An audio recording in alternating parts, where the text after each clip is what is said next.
Hey Soup Boys, and man, we Sonic fans have been eating good this month.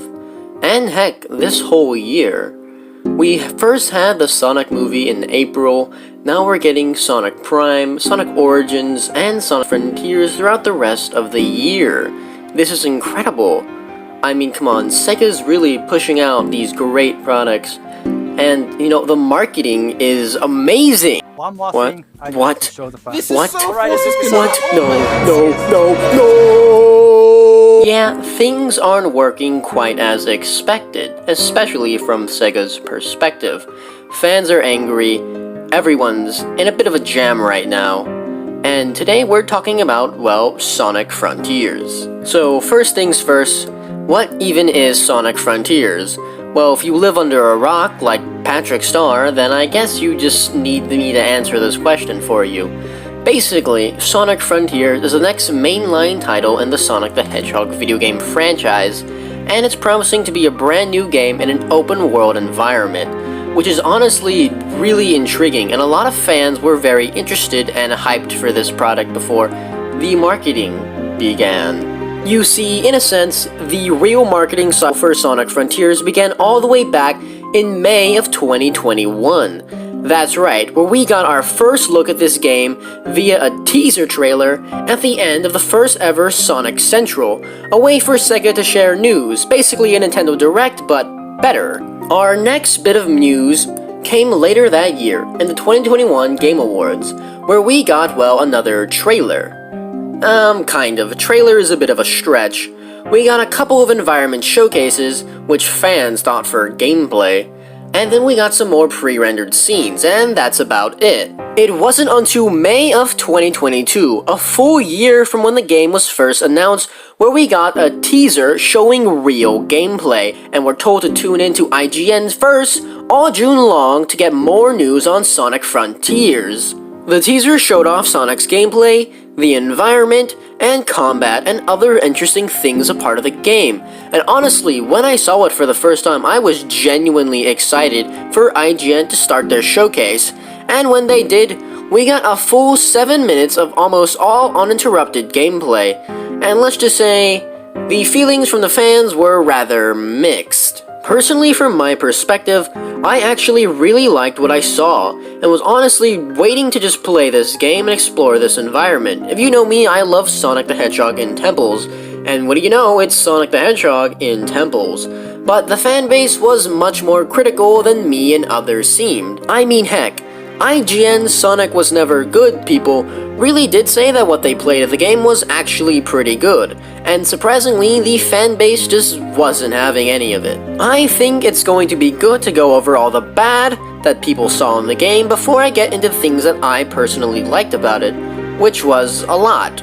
So we'll start off with that. Most damning of all were, well, unimpressive visual quirks with the game. A lot of frame drops, a lot of pop-in, and a lot of unpolished visual things. Like, for instance, this bird, which is apparently T-posing, but, I mean, come on, have you seen a seagull in real life? They're kinda just vibing like that. Ignoring the fact that this environment looks nothing like Sonic, well, a lot of fans were worked up over the Sonic model.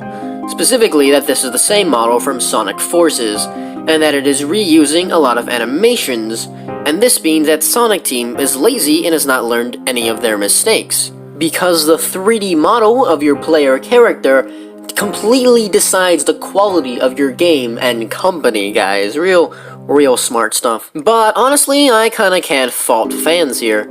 I mean, sure, later down the line of the cycle of advertising and marketing, we did get confirmation that this was indeed an early build. So all this pop-in, all these animation errors, all these little quirks with the game could possibly be fixed down the line before release. But the fact of the matter is, Sega chose this to show off to the world, instead of something more impressive, more sound, and more quality. I mean, come on, this is a little bit ridiculous. The game still looks fun, it still is functioning, but they should have showed off something with just a little bit more polish, so I can kinda see where these fans are coming from. But also, I kinda like the Sonic Forces 3D model, especially now that it has like a darker texture to it, which is, I think they're all gonna murder me now. And on a bigger note, the environment, commonly compared to more generic open world titles like Breath of the Wild or Genshin Impact in its design, as it's not really Sonic-y, but the elements like the rails, loops, and pathways that are much more Sonic-like, well, they're kinda just placed everywhere, really. I mean, not everywhere where it's a unique map where Sonic can traverse through pathway and pathway to find some way to an objective, but more of just, there are these mini obstacle courses that you can kind of hop onto, run around for a little bit, and then just get spat out of.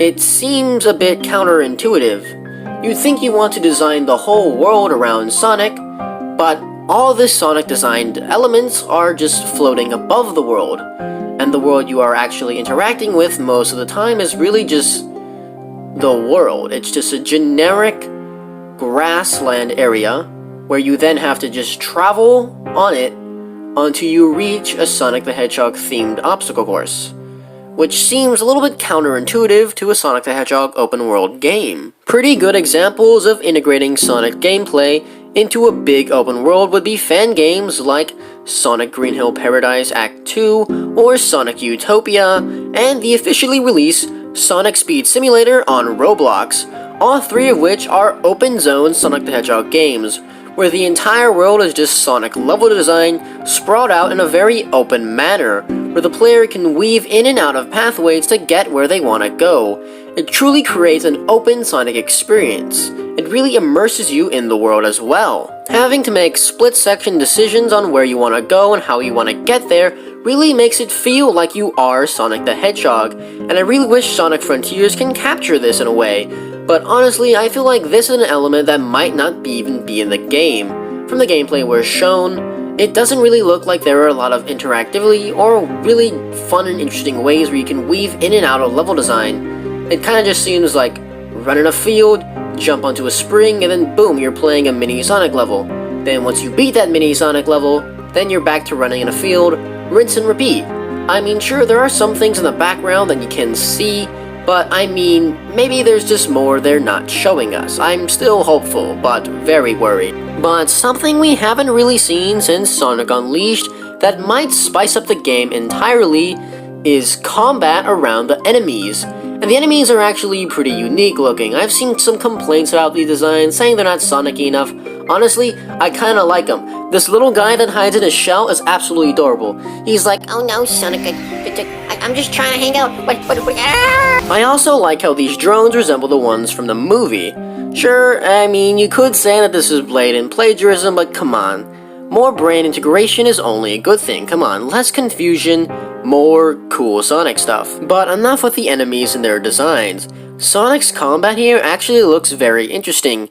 It finds a way to integrate speed, momentum, and other interesting things about Sonic that are unique to him into the combat. Sure, some parts might look a little button mashy, but come on, this is looking pretty good. And for those of you still worried about Sonic Frontiers, well, Takashi Iizuka had an interview with IGN that came out while I was making this video, and hey, it was pretty good. He said some of the generic business mumbo-jumbo stuff someone like him might say, but he also mentioned the fact that they looked back to games like Sonic Adventure for inspiration in Sonic Frontiers, and that he wishes to continue the series, which is, insane. Clearly, Sonic Team aren't going back to their ways of Sonic Forces, where it's a cheap, easy-to-make game that reuses assets. I might be proven wrong in this regard, but at least it looks like they're trying something new. Sure, we might get information later that discredits this, but for now, I am optimistic of this game. I mean, if Sonic Team are optimistic enough to say that this could be the future of Sonic, and we could get a Sonic Adventure 3 out of this, well, I'm just saying, this could be the next big Sonic the Hedgehog game. So, Sonic fans, try not to worry so much about Sonic Frontiers. I get it, you're concerned for the video game aspect of Sonic the Hedgehog. That is the biggest part. We have so much good Sonic the Hedgehog content coming out this year and in the future. So if one game doesn't do it for you, I'm pretty sure you'll be just fine. But I am personally, cautiously, very optimistic for Sonic Frontiers.